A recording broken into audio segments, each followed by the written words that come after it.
Alright guys, this is Mad Nasty Trapping back with you. This will be the last part of my video 3-part series of the first catch in over 3 weeks. I just wanted to wrap it up and say there was nothing else on the trap line. I got the one possum off the line tonight.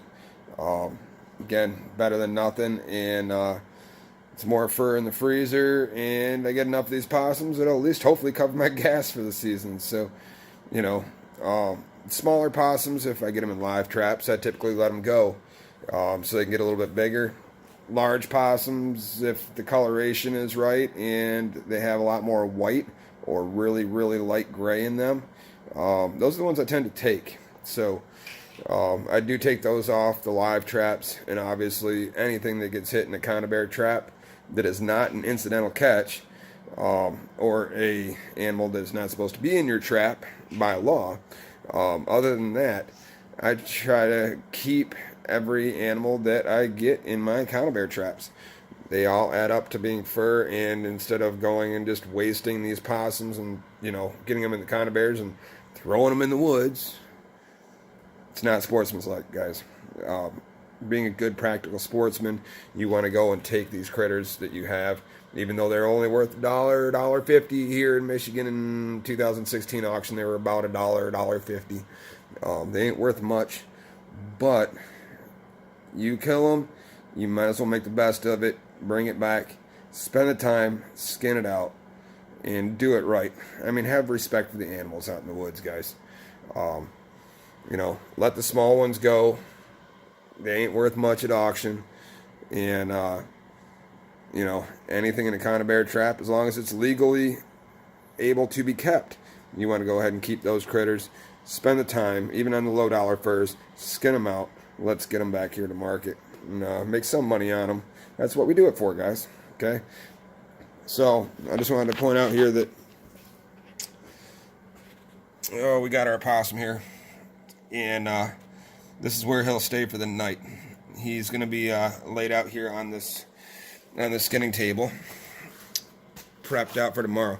Now, I did want to point out, let me see if I can get it in the camera here. I did want to point out that I do spread the legs on these animals when I set them out on the table. Now, overnight, as the time goes on, this body will stiffen up.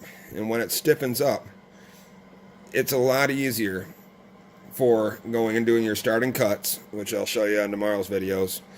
It's a lot easier on your starting cuts that you're not fighting legs that are curled in after they stiffen up. It's a whole lot easier if you spread them out and let them stiffen up in the position you need it to when you go to start skinning it. So that's the way I place them out on the table. Let them sit overnight. It's pushing 2:30 in the morning. Again, got to work my 9 to 5, so I'm going to have to call it a wrap for tonight. But tomorrow, I will be getting it on the gambrel rack, and I will do a probably 2-part series. I will do, actually, 3-part series. Part 1 will be skinning down a possum. Part 2 will be fleshing a possum. Part 3 will be boarding a possum. So basically, you'll have start, middle, finish on preparing this fur to go to auction. So now that I've got a catch on the line and the camera in front of me, I'll be able to go and video that for you guys.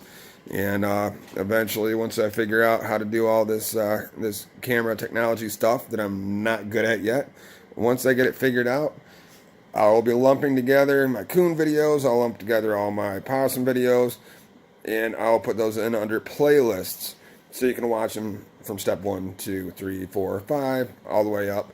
And I should have a playlist for general catches on the line. And yeah, that's the way I'll start doing it, so that I don't have a whole bunch of random videos all chucked together and there's no order to it. I'll try to get an order to it so you guys just don't get bombarded with a billion videos from me. But I'm going to try to keep it to, 1 video a day, maybe a video every 2 days. In the comment box down below there, if I am putting out too many videos, leave me a message. If I'm not putting out enough and you want to see more, leave me a message. Hit that subscribe button. Hit the notification button. Stay in tune. there's going to be lots more videos to come, a lot more entertainment, a lot more instructional, and a whole lot more backwoods. Have a great night. I'll check back in with you tomorrow with more videos.